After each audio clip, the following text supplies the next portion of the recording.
시편 19편 1절부터 14절 가지고 말씀드리겠습니다. 오늘도 다윗의 노래입니다. 1절부터 6절에서 하늘, 낮, 밤, 해에 대해서 말씀하고 있습니다. 피조물이 하나님을 나타내고 있습니다. 하나님이 만드신 피조물, 이 세상, 우리 인간, 자연, 이 모든 것들이 하나님을 나타내고 있습니다. 만드신 분을 나타내고 있다는 것이죠. 1절에 하늘은 하나님의 영광을 드러내고 창공은 그의 솜씨를 알려준다고 했습니다. 자연이 하나님을 나타냅니다. 하늘, 창고, 낮밤, 해 등이 하나님을 나타내주고 있습니다. 로마서 1장 19, 20절에 자연은 창조주의 신성과 능력을 나타낸다고 했습니다. 하나님께서 만드신 자연입니다. 자연을 통해서 하나님을 알 수 있습니다. 풀 한 포기, 나무 한 그루, 또 작은 생명체 하나에서 하나님께서 창조하신 솜씨를 볼 수 있어야 합니다. 며칠 전에 우리 교회를 방문하신 목사님이 인삼 음료를 저한테 줘가지고 제가 인삼 음료라서 좋다고 받았는데요. 근데 자세히 보고 실망했습니다. 그 상품에는 정확하게 바르게 적어 놓았는데 자세하게 보지 않아야 하면 착각을 일으킵니다. 실제로 착각하는 사람들을 많이 보았습니다. 저도 금방 봤을 때 착각했죠. 홍삼이 들어간 양이 0.36%입니다. 그러면 10,000분의 36입니다. 10kg짜리 생수통 있지 않습니까? 거기에 36g이 들어갔다. 정확하게 말하면 이 엄지손가락만큼 될 겁니다. 36g이면. 농축액 성분은 고형분이 60%고 홍삼 성분이 g당 70mg이 들어갔습니다. 이것이 전체 음료의 성분이라고 착각하는 사람이 허다합니다. 제품명이 홍삼원이고 식품 유행이 홍삼 음료라고 되어 있었습니다. 홍삼이 주성분으로 많이 들어갔다고 생각하게 됩니다. 홍삼 함량이 적으면 1%도 안 된다. 한 3분의 1%밖에 안 돼요. 홍삼량이 이렇게 적으면 상품명이나 식품 유행에 홍삼을 사용하지 못하게 해야 됩니다. 그리고 합성향까지 들어갔습니다. 국가나 양의에서는 합성향은 들어가도 문제가 없다 그럽니다.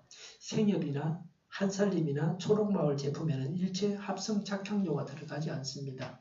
그 아랍 사람들이 요새 무슨 인증마크 하는데 거기도 이런 건 화학 첨가물은 들어가면 안 됩니다.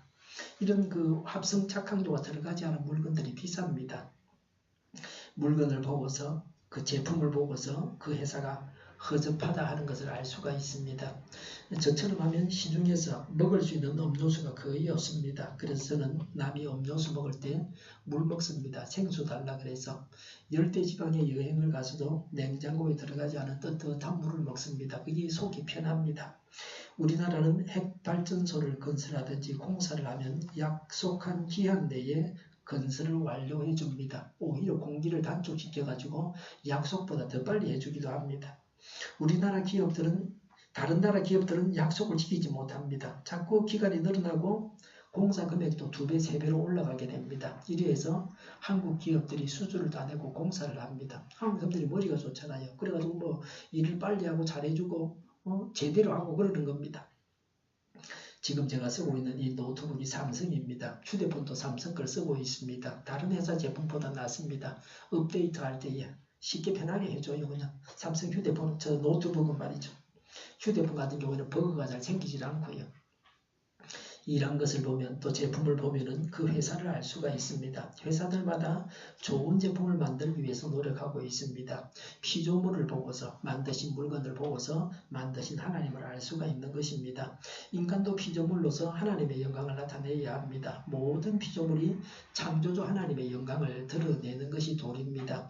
하나님께서 만드신 우리 자신이기 때문에 우리를 통해서 하나님의 영광을 나타내야 합니다. 하나님의 영광을 드러내기 위해서 나는 어떻게 해야 합니까? 나는 하나님의 영광을 드러내고 있습니까?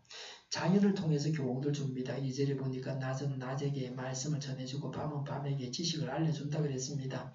낮과 밤이 말없이 이어지고 있습니다. 낮과 밤은 우리에게 소리 없이 말하고 있습니다. 낮에는 일하고 밤에는 쉬는 시골 사람들이 밤늦게까지 방탕하게 살아가는 도시 사람들보다 지혜롭고 경건합니다. 밤에는 자고 낮에는 일을 해야 합니다. 밤에 근무해야 하는 사람들이 있습니다. 병원이나 경찰이나 군인이나 소방서나 경비실에서 야간 근무를 해야 됩니다. 다른 사람을 위해서 야간에 근무하는 것을 피할 수 없습니다. 그러나 그 외의 사람들은 밤에 자고 낮에는 일을 해야 합니다. 밤낮이 바뀌면 정신병원에 입원을 시켜가지고 정상생활을 할 수 있도록 만들어주기도 합니다. 자연을 통해서 우리가 배워야 할 바가 또 무엇이 있습니까? 4절에 보니까 그 소리 온누리에 울려 퍼지고 그 말씀 세상 끝까지 번져간다. 해에게는 하나님께서 하늘의 장막을 쳐주시니 5절에 해는 신방에서 나오는 신랑처럼 기뻐하고 제 길을 달리는 용사처럼 즐거워한다. 6절에 하늘이 끝에서 나와서 하늘 저 끝으로 돌아가니 그 뜨거움을 피할 자 없다 그랬습니다. 해는 이방인들은 신으로 숭배를 했습니다. 여기서는 해를 피조물로서 높이 평가하고 있습니다. 해는 영웅적인 경주자입니다. 서쪽 바다에 천막이 준비되었고 신랑처럼 아침마다 빛나는 얼굴로 뛰어나옵니다. 본대로 말하고 있습니다. 우리는 우주의 음악을 들을 수 있는 자가 되어야 합니다. 결코 혀를 하나님으로 숭배해서는 안 됩니다. 해, 달, 별을 신으로 숭배해서는 안 됩니다. 해, 달, 별을 통해서 하나님의 창조의 아름다움을 우리가 알아야 합니다. 그 온기에서 피하여서 숨는 자가 없도다 그랬습니다. 다 햇볕을 쬐면서 살아갑니다. 식물은 햇빛에서 에너지를 얻어서 자랍니다. 식물이 해를 받기 위해서 움직입니다. 잎도 해를 더 받을 수 있는 방향으로 바뀝니다. 해가 있는 쪽으로 식물이 기우는 것입니다. 동물은 식물과 다른 동물을 먹고 삽니다. 태양의 열을 받아서 그것을 전기로 바꾸는 것이 태양열 에너지 시설입니다. 채소와 과일을 키우는 것도 태양열을 받아서 열매와 푸성기에 저장하는 것입니다. 대부분의 식물들은 태양의 빛을 보아야 삽니다. 그렇지 않으면 죽습니다. 그런데 햇빛을 보지 않아도 사는 식물이 있습니다. 우리 예배당에도 볕이 들지 않는 곳에 있는 식물들이 다 그런 겁니다. 지금 저기 에어컨 옆에 있는 거나 또 여기 있는 간염죽이나 다 햇빛 안 봐도 잘 사는 그런 식물입니다. 이거는 일반적이라기보다는 좀 예외적인 식물입니다. 그래서 이 실내에 두고서 특별하게 사랑을 받기도 합니다. 햇빛을 안 봐도 잘 사니까 전에 벤자민 화분을 복도에다가 내놨는데 복도는 햇빛이 안 들죠. 몇 달 만에 완전히 죽고 말았습니다. 죽을 갈 것 같아서 옥상에 올려놨더니 그래도 죽었습니다. 대부분의 식물은 해를 봐야 살 수 있습니다. 저기 지금 피아노 옆에 있는 저게 구문초인데 저것도 해를 안 보면 시들시들합니다. 여름에 위에 올려놓으면 아주 잘 싱싱하게 되죠. 대부분의 식물은 해를 봐야 살 수 있습니다. 사람도 건강을 위해서 햇볕을 적당히 쬐어야 됩니다. 산업화되면서 석유와 석탄 사용이 늘어났습니다. 그래서 지구가 더워졌습니다. 진작부터 태양을 잘 사용했으면 지금처럼 지구가 몸살을 앓고 있지 않을 것입니다. 인간이 섣불리 머리를 쓰지만 제대로 해야 됩니다. 한치 앞을 볼 줄 알아야 합니다. 약을 먹으면 금방 효과가 나타나지만 약에는 부작용이 있습니다. 그래서 약을 상복하는 일은 신중하게 결정해야 됩니다. 하나님은 모든 사람에게 동일하게 햇빛을 주십니다. 그래서 모든 사람이 하나님의 은혜로 우리가 이 땅을 살아갑니다. 무조건 감사해야 합니다. 한 소녀가 산길을 가다가 나비 한 마리가 거미줄에 걸려서 버둥대는 걸 봤습니다. 소녀는 가시덤불을 제치고 들어가서 거미줄에 걸려있는 나비를 구해줬습니다. 나비는 춤을 추듯이 홀홀 날아갔습니다. 소녀의 팔과 다리는 가시에 찔려서 붉은 피가 흘러내렸습니다. 멀리 날아간 줄 알았던 나비가 돌아와서 천사로 변했습니다. 소녀에게 말했습니다. 구해준 은혜에 감사합니다. 무슨 소문이든지 한 가지를 들어주겠다고 했습니다. 소녀가 말했습니다. 이 세상에서 가장 행복한 사람이 되게 해주세요. 그러다가 천사가 그 소녀의 귀에다가 무언가 소금거리고 사라졌습니다. 소녀가 자라서 어른이 되고 결혼해서 엄마가 되고 할머니가 되기까지 늘 행복하게 살았습니다. 그의 곁에는 언제나 좋은 사람들이 있었습니다. 행복하게 살아가는 그들을 사람들은 부러운 눈빛으로 우러러봤습니다. 세월이 흘러서 예쁜 소녀는 백발의 할머니가 되고 임종을 눈앞에 두게 되었습니다. 사람들이 입을 모아서 할머니가 죽기 전에 평생 행복하게 살 수 있었던 비결이 무엇인지를 물었습니다. 할머니가 웃으면서 대답했습니다. 내가 소녀 때에 나비 천사를 구해준 적이 있지. 그 대가로 천사는 나를 평생 행복한 사람이 되게 해주었어. 그때 천사가 내게 다가와서 내 귀에다가 이렇게 속삭이는 거야. 구해줘서 고마워. 소문을 들어드릴게요. 무슨 일을 당하든지 감사하다고 말하세요. 그러면 평생 행복하게 될 거예요 라고 했습니다. 그때부터 무슨 일이든지 감사하다고 중얼거렸습니다. 정말 평생 행복했던 거야. 사실은 천사가 내 소원을 들어준 게 아니야. 천사가 행복의 비결을 알려준 거지. 누구든지 주어진 일에 만족할 줄 알고 매사에 감사하면 하늘에서 우리에게 행복을 주시지. 이 말을 끝으로 눈을 감은 할머니의 얼굴에는 말할 수 없는 평온함이 가득했습니다.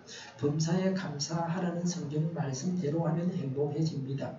사실인지 아닌지를 해본 사람만이 아는 겁니다. 아무리 좋은 정보를 줘도 실행하지 아니하면 듣고 많은 사람에게는 아무 유익이 없습니다. 오래전에 제가 10대, 한 20대쯤 되었을 때에 알로에가 염증과 알레르기 비염에 좋다는 말을 들었습니다. 제가 10대 때는 코를 킁킁거리며 막 그러고 살았거든요. 코가 막히니까. 심지어 도서관에서 공부하는데 코를 킁킁거리니까 선배가 있다가 반걸 하는 거예요. 시끄럽다고 공부하는데. 그런 적도 있었어요. 그 정보를 지금 제가 실천하고 있습니다. 어떤 약보다도 낫습니다. 무릎 퇴행성 관절염이 있으면 양말 발가락 부분을 잘라내고 무릎에 씌우라고 가르쳐준 분이 있습니다. 몇 년 전에 들었죠. 양말은 물론이고 줄어든 옷의 팔 부분까지 잘라내가지고 무릎을 따뜻하게 덮고 있습니다.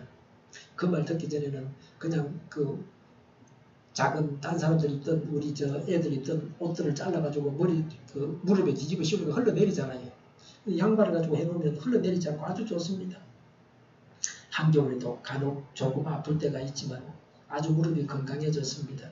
무릎이 시린 것이 사라졌습니다. 무릎이 따뜻하니까 편하고 아프지 않습니다. 7절에 주님의 교훈은 완전하여서 주님의 정근은 참되어서 8절에 주님의 교훈은 정직하여서 그랬습니다. 정직은 바르고 곧은 것입니다.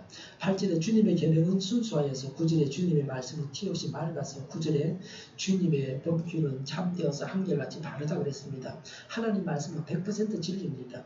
불순물이 없는 온전한 가르침입니다. 제가 새벽마다 인삼 농축액을 먹는데 100% 인삼 농축액을 먹고 있어요. 그건 제가 조금씩 먹어요. 1g씩 먹어요. 뭐 10% 농삼 농축, 인삼 농축에 그런 거는 10g씩 먹어야 돼요. 그래 1g 먹는 거예요. 뭐 정품 같은 건 굉장히 비싼 건데 메이커가 조금 이름이 없는 메이커라서 물건은 제가 먹어보니까 좋아요. 싸게 샀어요. 불순물이 없는 온전한 가르침이 바로 성경 말씀입니다. 9절에 보니까 영원토록 견고히 있으며 그랬습니다. 하나님 말씀은 시시때때로 변하는 것이 아닙니다. 영원한 말씀입니다. 영원히 지켜야 될 말씀입니다. 하나님 말씀은 부작용이 없습니다. 사이비 종교는 부작용이 더 많습니다. 그래서 안 믿는 것이 더 낫습니다. 고등 종교에도 부작용은 있습니다. 요새 남성, 여성 차별적인 호칭을 개선한다고 합니다. 여자는 시집을 가면 시댁 식구들에게 종이 상전에게 하듯이 불러야 돼요. 나이 어린 그 남편의 동생에게도 도련님, 여동생에게는 아가씨 이렇게 불러야 돼요. 아내의 부모는 장인, 장모라고 불러도 된다는 것이 법입니다. 뭐 옛날 법이죠. 조선시대 법입니다. 여자는 시댁 부모를 부를 때는 반드시 어머니, 아버지라고 불러야 됩니다. 호칭으로 시어머니, 아버지, 시아버지라고 해서는 안 됩니다. 이런 호칭의 근거가 뭐냐면 유교입니다. 유교는 부부 유별입니다. 부부 평등이 아니고 부부 유별입니다. 부부는 같지 않고 다르다는 거예요. 부부를 차별하는 겁니다. 이런 가르침이 오늘날 남녀 평등에 맞지 않는 겁니다. 온전한 가르침은 이런 잘못된 점은 없습니다. 대부분의 종교들이 이원론적입니다. 내세는 좋고 현세는 나쁘다. 정신은 좋고 육체는 나쁘다. 그러니까 성경은 그렇지만 성경은 이론론입니다. 결혼이나 육신이 악한 것이 아닙니다. 구약 성경에 나오는 대부분의 인물들은 다 결혼을 했습니다. 하나님의 사람이고 하나님이 아끼는 사람들인데 다 결혼을 했습니다. 뭐 아브라함이 대표적인 경우입니다. 다윗도 그렇고요. 육체가 악하거나 결혼이 악한 것이 아닙니다. 7절에 사람에게 생기를 북돋워 주고 그랬습니다. 전에 가난할 때는 빼빼 마르면 나쁘고 살이 좀 통통하게 쪄야만 부잣집의 맏며느리 감이라 그렇게 사람들이 말을 했습니다. 요새는 살찌면 건강하다고 하지 않습니다. 살이 찌면 성인병이 찾아옵니다. 건강하려면 정상 체중을 유지해야 됩니다. 건강에 중요한 것은 살찌고 안 찌는 것이 아니라 생기입니다. 식물을 봤을 때 생기가 넘치면 잘 자라고 있는 겁니다. 모든 생명체는 생기가 없으면 병들거나 죽게 됩니다. 성경이 우리에게 생기를 줍니다. 말씀대로 하면 생기가 넘치고 건강해집니다.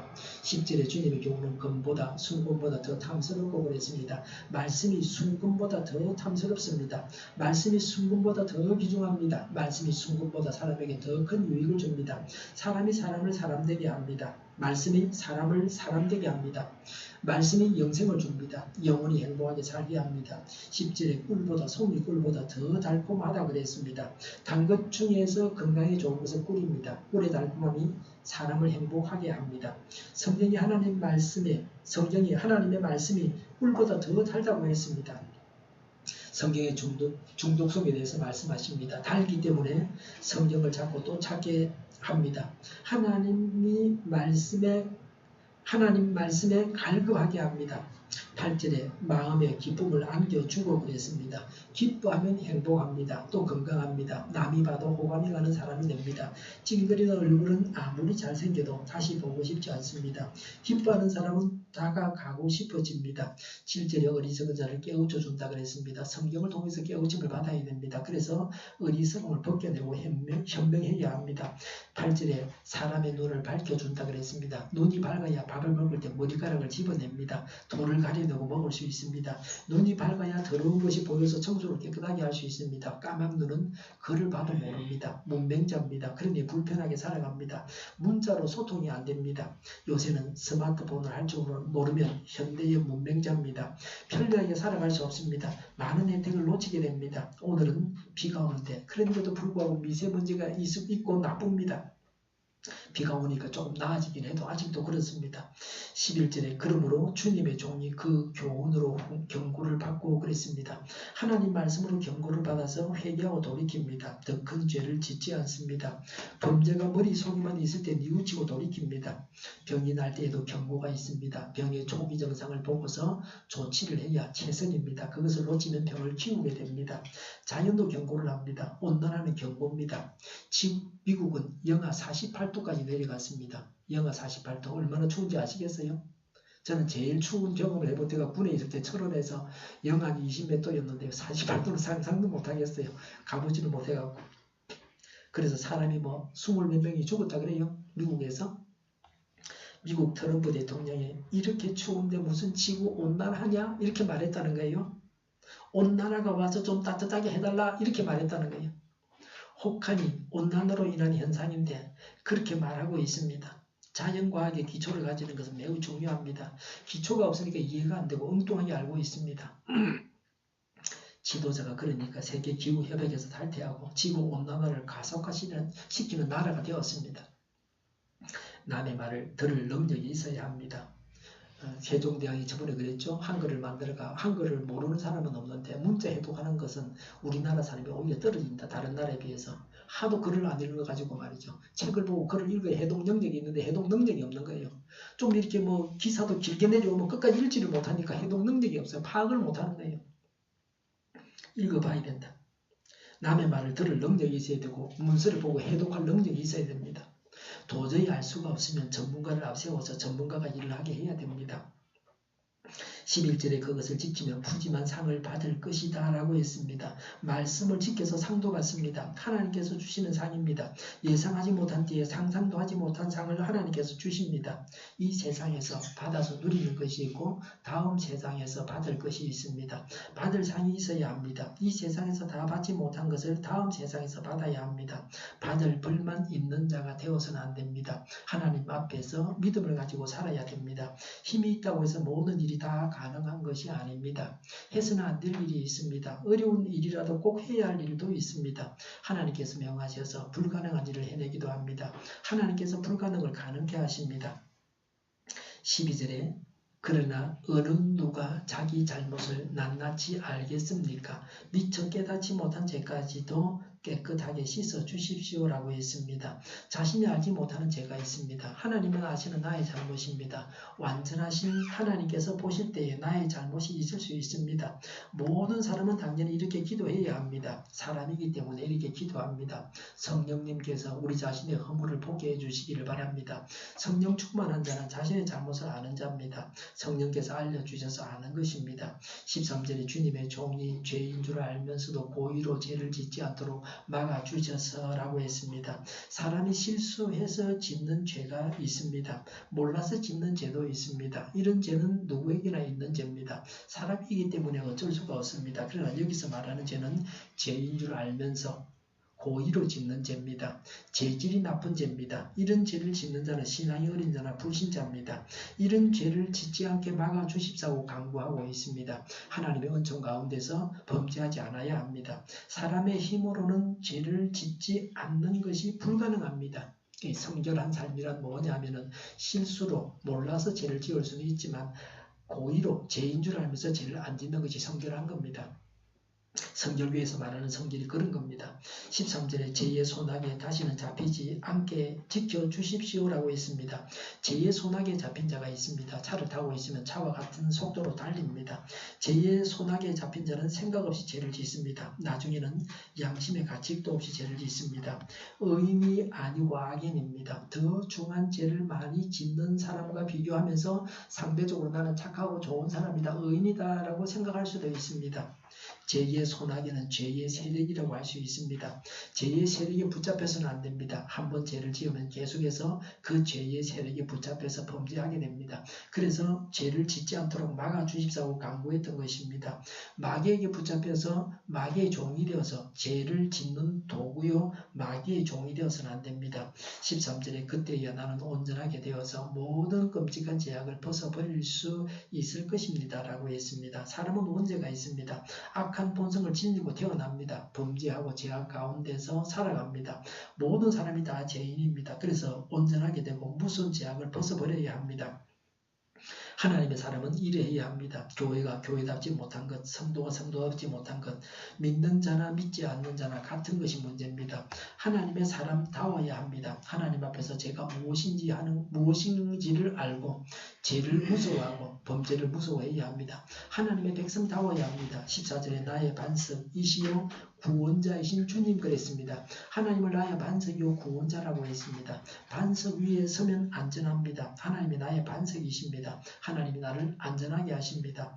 나를 구원하시는 하나님이십니다. 구원은 문제를 해결한다고 하는 것입니다. 영원한 천국에 가게 하는 것이 구원의 완성입니다. 14절에 내 입의 말과 내 마음의 생각이 언제나 주님의 마음에 들기를 바랍니다 라고 했습니다. 보통 사람들은 하나님께서 내 마음에 들기를 바랍니다. 자기가 기준이고 하나님께서 자기 비밀을 맞춰주기를 바랍니다. 그러나 하나님께서 나의 마음에 드는 것은 중요하지 않습니다. 내가 하나님 마음에 들어야 됩니다. 하나님이 기준이고 내가 하나님을 따라가야 합니다. 하나님께서 기뻐하시고 사랑하시고 귀히 여기는 자가 되어야 합니다. 우리도 예수님이나 에녹과 같이 하나님께서 아끼시는 자가 되어야 합니다. 말과 생각이 하나님 마음에 들기를 바란다고 했습니다. 말과 생각에서 행동이 나옵니다. 악한 말과 악한 생각에 사로잡혀 있는 자는 범죄합니다. 선한 말을 하고 선한 생각을 가지고 있는 사람은 선한 일을 하게 됩니다. 악한 일을 할 겨를이 없습니다. 하나님 마음에 들어야 됩니다. 사람 마음에 드는 것은 그 다음입니다. 하나님의 마음에 드는 것이 중요합니다. 하나님의 마음을 사람이 어떻게 알겠습니까? 그러나 하나님의 마음을 중시하고 하나님의 마음에 들려고 해야 됩니다. 이것이 중요합니다. 신본주의고 하나님 중심주의입니다. 이 기도는 어떤 기도입니까? 이런 기도를 하고 있습니까? 우리가 하는 기도와 같습니까? 무슨 기도를 하는가 보면 그 사람의 신앙의 깊이를 알 수 있습니다. 신앙에도 단계가 있습니다. 기도에도 단계가 있습니다. 자기 욕심을 이기적으로 채우는 기도가 아닙니다. 세상 것만을 구하는 기도가 아닙니다. 해야 할 기도, 하나님이 기뻐하시는 기도, 하나님의 뜻대로 하는 기도입니다. 이대로 읽으면서 또 외우면서 기도해야 합니다. 언제나 해야 할 기도입니다. 한 주간을 살아가면서 오늘 본문을 보면서 우리가 기도해야 합니다. 수시로 이렇게 기도해야 합니다. 피조물을 섬겨서는 안 됩니다. 모든 피조물을 만드신 하나님께 순종하고 오직 하나님을 드러내는 자가 되어야 합니다. 말씀과 기도로 풍성한 삶을 살아야 합니다. 기도하겠습니다. 말씀과 기도로 풍성한 삶을 살게 하여 주시옵소서.